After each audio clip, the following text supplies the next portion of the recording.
qui était extrêmement violent, provoquait des nausées, des vomissements, des vertiges, qui avaient des conséquences qui pouvaient mettre les gens malades pendant plusieurs jours. Le gaz CS, il a remplacé le gaz PM, et maintenant on utilise partout le gaz CS. Mais il peut se trouver sous deux formes. Il peut se trouver en consumé, parce que c'est une espèce de pain, c'est l'ombre là. En fait, ici, il y a une espèce de pain qui est consumé dans la grenade, où à l'intérieur, quand on prend les palais, ici vous voyez c'est brûlé, les palais neufs, celui-là il est pas cramé en fait. On voit dedans il y a une espèce de pain qui est avec une concentration de CS assez faible en fait.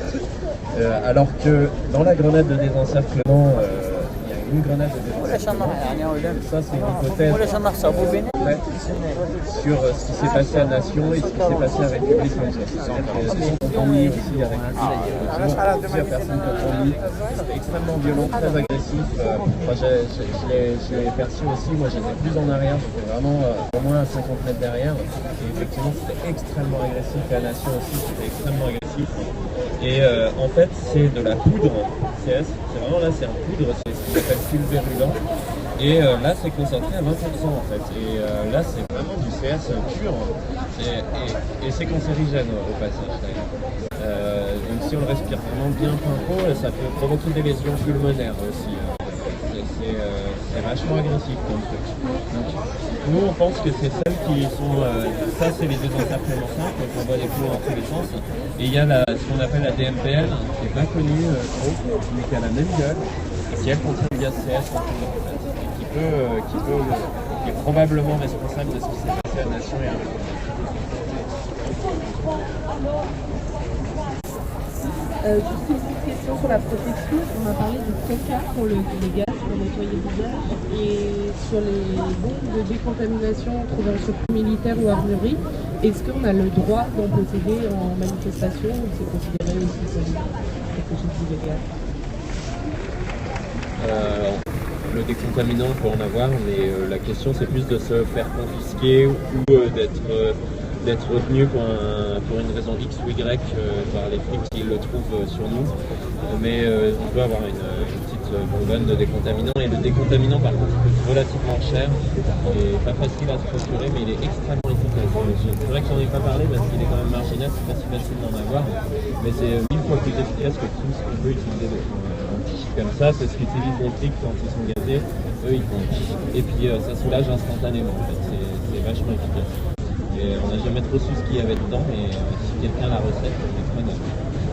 A priori c'est écrit dessus extrait de plantes, donc c'est entièrement des plantes.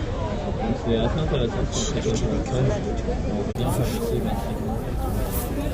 Et sinon, tu disais sur le coca, en fait les Mexicains, les apatistes, ils utilisent massivement le coca comme décontaminant et comme plutôt bien. Après,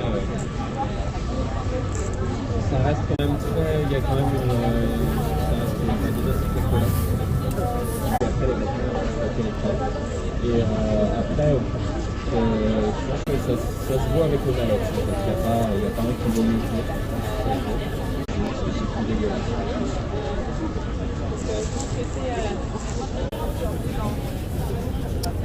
Merci. Je voulais dire sur ton question idéologique sur la réalité de l'organisation du comportement violent et ramener ça sur le désarmement.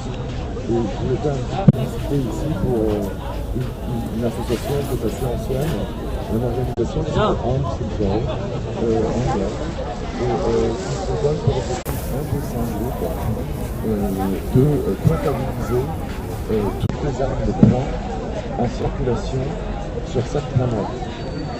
À savoir que c'est quelque chose auquel tout le monde peut participer dans sa vie quotidienne s'il est amené à croiser des gens armés, qu'ils soient militaires, policiers ou qui que ce soit d'autre, et pour recenser ces armes, essayer de, comme tu disais, il faut être très observateur et regarder ce que les gens ont dans les mains et essayer de relever les numéros de série qu'on peut envoyer à cette association et qui essaye de retracer les parcours des armes, d'où elles viennent, de quelle usine, et à quel contrat d'armement elles appartiennent.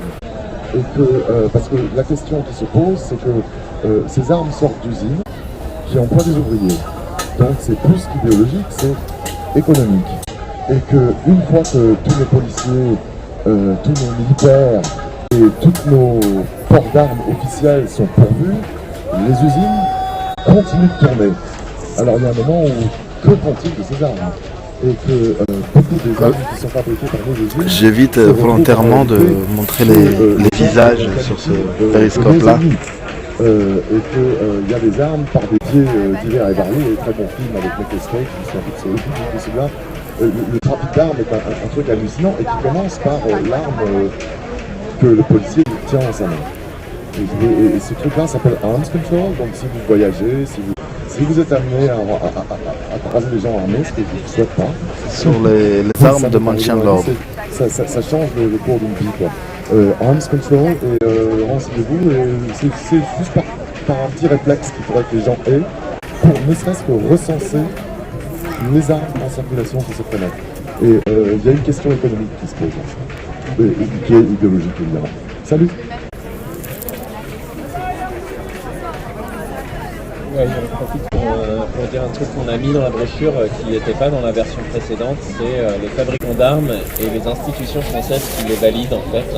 Donc on a mis toutes les adresses pour les gens qui voudraient s'inviter, faire des actions devant, pour dire que il y a un certain nombre d'usines. En France, il n'y a pas beaucoup d'usines en fait. Par exemple, il y en a une pour Nobel Sport. Il y a eu des actions menées en octobre dernier, l'été dernier à Pont-de-Buis.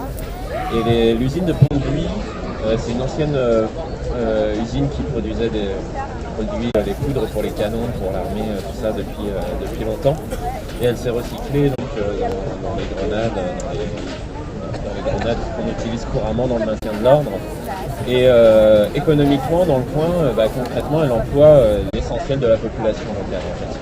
Et l'autre partie de la population, elle est employée par l'usine d'Airbag qui est en face, qui utilise la poudre à canon de l'usine à canon d'Airbag.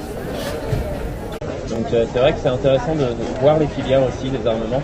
Mais en France, il n'y a pas besoin de regarder le numéro de série. À partir du moment où on connaît la marque, on sait d'où elle vient. Donc ça facilite un peu le travail de traçage et tout ça. Mais c'est important peut-être de se mobiliser effectivement sur la question aussi des producteurs.